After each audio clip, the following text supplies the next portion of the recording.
Saturday, everyone! At dahil Sabado ngayon, papakita ko sa inyo anong mga ganap tuwing Sabado. Eto, kakagising ko lang. Muni-muni ako anong gagawin ko today. So, yan, tinawag na ako ng aking mga anak. Kasi nagugutom na sila. So, first, binuksan ko muna yung mga windows para maging maliwanag ang buhay natin.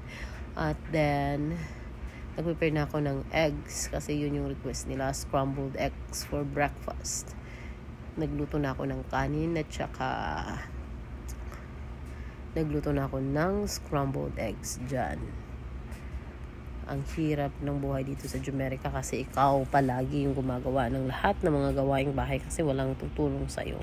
Wala kang family members na pwede mong tawagin, pwedeng tumulong sa'yo. Ikaw lahat ang gumagawa.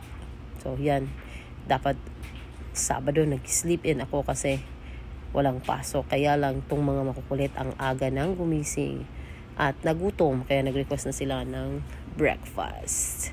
Ayan yung kanin at yung eggs. Nag-request din sila ng fish sticks.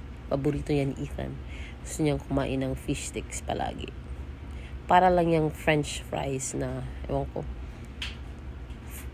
parang fish bowl na pina-fry lang. Hindi naman masarap. But gustong-gusto ng mga kids. So, pagbigyan natin sa umagang gare. So, yan. Niluluto ko yan lang ng hanggang maging golden brown lang yan. So, at yan. Pag kumakain sila, nilalagay ko na diretso sa plato nila yung mga ulam. Kasi pag hindi mo nilalagyan ng ulam, di yan kakain ng ulam. Yan, kita mo, Caleb, ayaw niya ng gulay yan. Sinasabing, wag, ayoko ng gulay. Tapos sabi ko, no, dapat kumain ka ng gulay. Shit, tingnan nyo. Anong ginawa? Nilagay sa gilid yung mga gulay. Just itan yun yung favorite niyang fish sticks. Parang gutom na gutom ata. Tapos, yan. While kumakain, nilagay lahat sa plato na yung fish sticks. Tapos nagalit yung kuya. Sabi, balik daw. So, binalik yung iba. So, yan. Kumakain na yung mga chikiting. That's their breakfast. Egg, fish sticks. While eating their breakfast, ginawan ko sila ng hot cocoa. Favorite nila yan. Gusto nila ng hot cocoa with marshmallows. So, yan lang. Tuwing umaga, yan yung mga kadalasang piniprepare ko para sa kanila.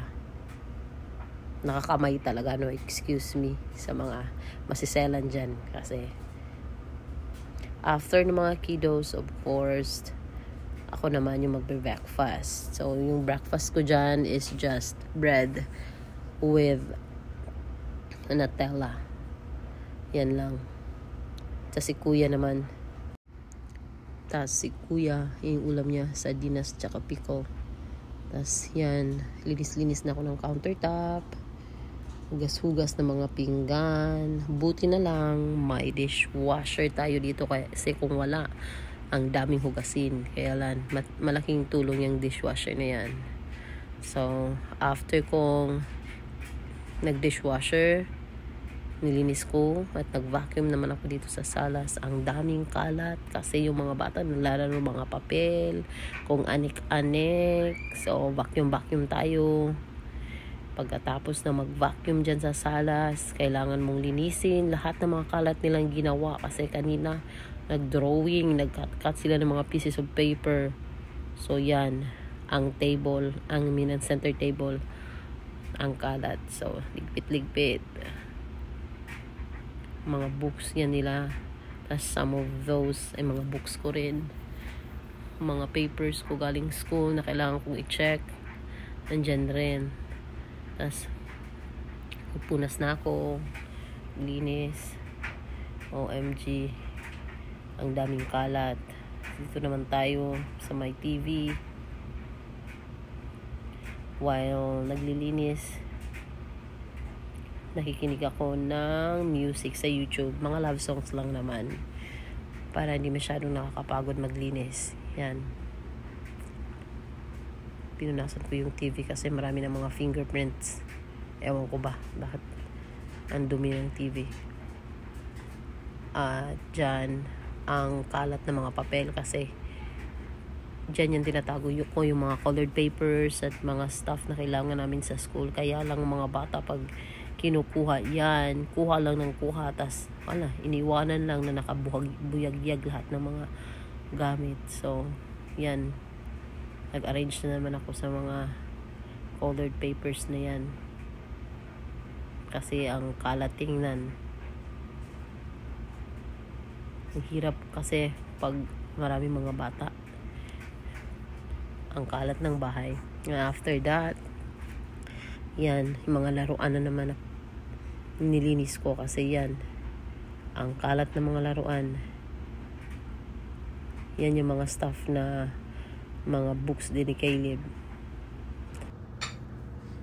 Pagkatapos kong maglinis ng mga laruan, nag-load na ako ng mga laundry namin for 3 days. Ang dami niyan, kahit 3 days lang, dami ng labahin.